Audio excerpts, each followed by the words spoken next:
Hello and welcome to episode 5 of our series on hints and tips for new or prospective RV owners. It is early October. I am probably done traveling for the year and it is time to winterize the camper. So that's what we're going to talk about today, is how to get your unit prepared for winter so you don't have any unpleasant surprises next spring. There are a number of steps in winterizing, but one of the very most important one is to make sure that everything is drained and dry. This is the outside part of the water heater. I carry a wrench in my camper all the time that fits the anode here, which may be a little hard to see, but every water heater probably has one. And it is just a matter of unscrewing that. Pretty simple. It will come out, and you may see here, it looks like it's really corroded there. That's the whole point of it. This is a sacrificial anode that is designed to attract the corrosion so it doesn't corrode the inside of your water heater. Removing that leaves an open hole and allows any moisture inside your water heater to drain out, so there's no chance of it freezing and splitting later. Someplace probably very nearby, you will have these valves to drain your water lines. Red is hot, blue is cold. Mine were originally a plastic swiveling connection with a plastic plug that screwed into it. They were a real pain to get them sealed so they didn't dribble all the time, which would mean your water pump is running off and on nonstop. So I cut mine off and replaced them with these quarter turn valves. So to drain, all you got to do is open the valve and then just leave those open all winter. There's no harm in leaving that open and letting any potential moisture in there drain out.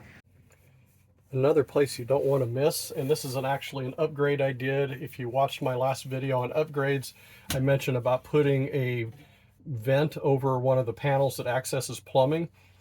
When I first got my camper, a good friend who had much more RV experience than me told me when I was winterizing to be sure to open my water heater bypass valve. And I searched and searched, and there was not a valve anywhere. I told him, mine doesn't have one. And he said, oh, I guarantee you it has one. You got to find it. It may be behind an access panel somewhere. Well, this panel at the time was just a screwed on wood panel. There was no indication there was anything behind it that mattered. But when I unscrewed it, lo and behold, I found the bypass valve. So I threw away the screws and replaced them with these little slide latches. So that panel comes off that easily. And then when you look inside there, there's a valve for the hot water line, a valve down here for the cold water line, and this is a bypass valve that if you are not using your water heater, you can open it up and it would let water run past your water heater without using it. That valve needs to be opened when you're winterizing to make sure everything is drained. Otherwise, this piece of plumbing here is going to have water trapped in it and potentially could freeze and split either the water line or your valve, either one of which would be potentially expensive and definitely a pain. Every valve needs to be opened, and with most valves, if their valve handle is in line with the plumbing, it's open. If it's crossways to the plumbing, it's closed. So open all those up and let them drain. Speaking of opening valves to drain, open your tub faucet, open your sink in your kitchen, your galley. If your tub has a shower like this that has a hose going to it, unscrew that, because again, that low spot will trap water. So lay that down so where it can drain out any water that might be in it. Then to your toilet, push the flush valve and give it a moment that if there's any water still in that line, it can drain out. Here's something really easy to miss. The drain of your sink or sinks and your bathtub will have a P-trap like this. Just like in your house, this is designed to hold some water in it so that bad smells from your plumbing don't back up into your sink and stink up your place. But that trapping water also means it's a place that will hold water that can freeze and split. I actually had my first trip last spring. I took a shower and there was water trickling out from under the tub because I hadn't done anything with my P-trap. You could remove it. What I typically do is I'll just pour some antifreeze down the drain of both the sink and the bathtub. And then I'll also dump some down the toilet and flush. And what that does is it fills the traps with antifreeze so they don't split. It also pours a little bit of antifreeze into my gray water and black water tanks, which then will flow up against the dump valves for those to where if there's a little bit of moisture in there that I didn't get out, those valves don't freeze and split during the course of the winter. Two other things as we talk about winterizing your water system. One thing you can do is to come here to your freshwater tank, open it up, and dump in several gallons of RV antifreeze, and then run your electric pump for just long enough that some of that antifreeze comes out all of your plumbing. If you do that, then it's not necessary that your plumbing is 100% dry, and that will allow you to be pretty sure that nothing's going to freeze over the course of the winter. Your other option is to come here to your city water connection and use an adapter like this. I actually made this one from hardware store parts.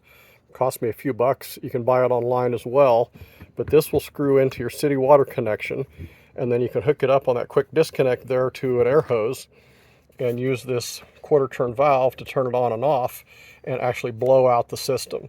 I highly recommend one that's got a valve. I did purchase a cheap one at a campground one time that did not have a valve, and that's fine, but then you just have to be absolutely positively sure that all of your connections are open, all your valves and sinks are open and stuff, because your air hose will probably put out quite a bit more pressure than your water system is designed for.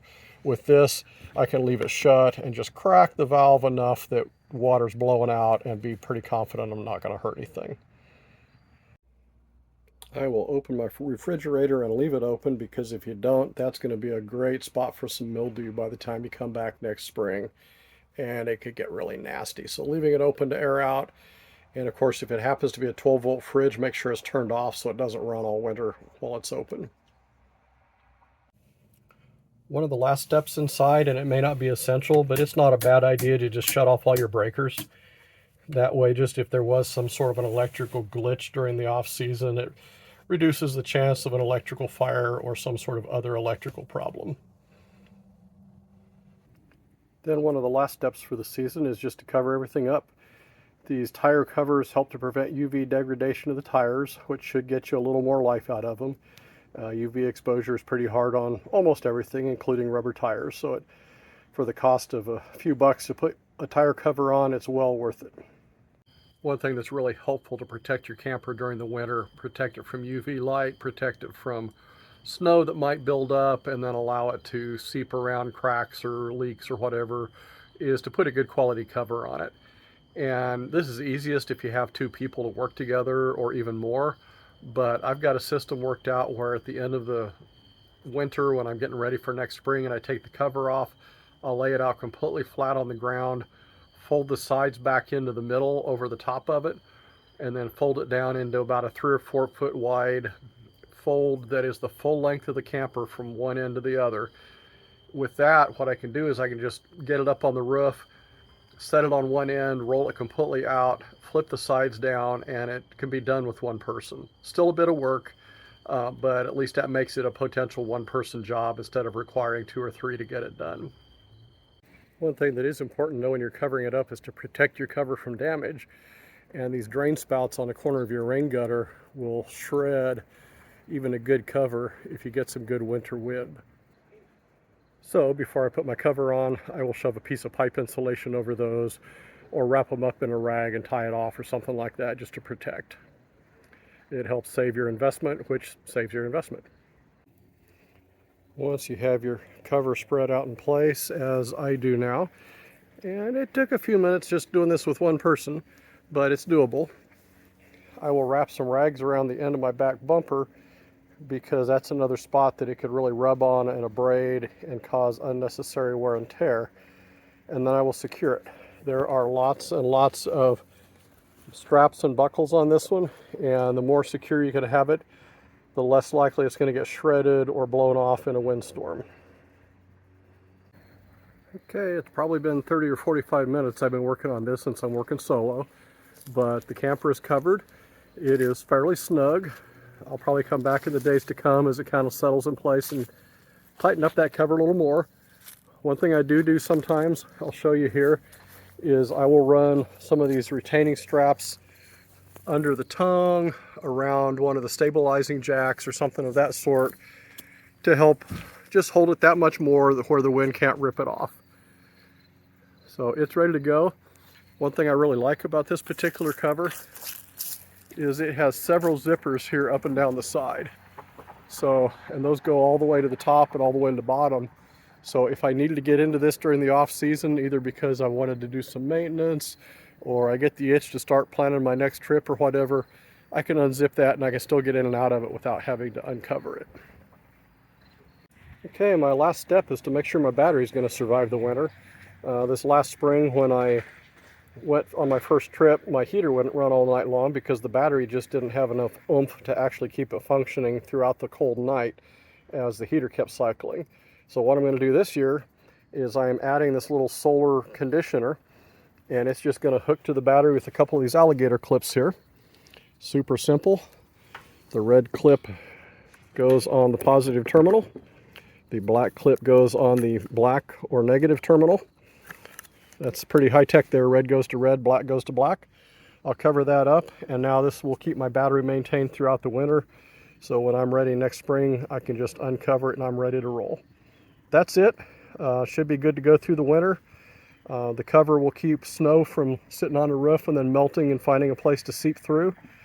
Keeps the UV degradation and so forth down.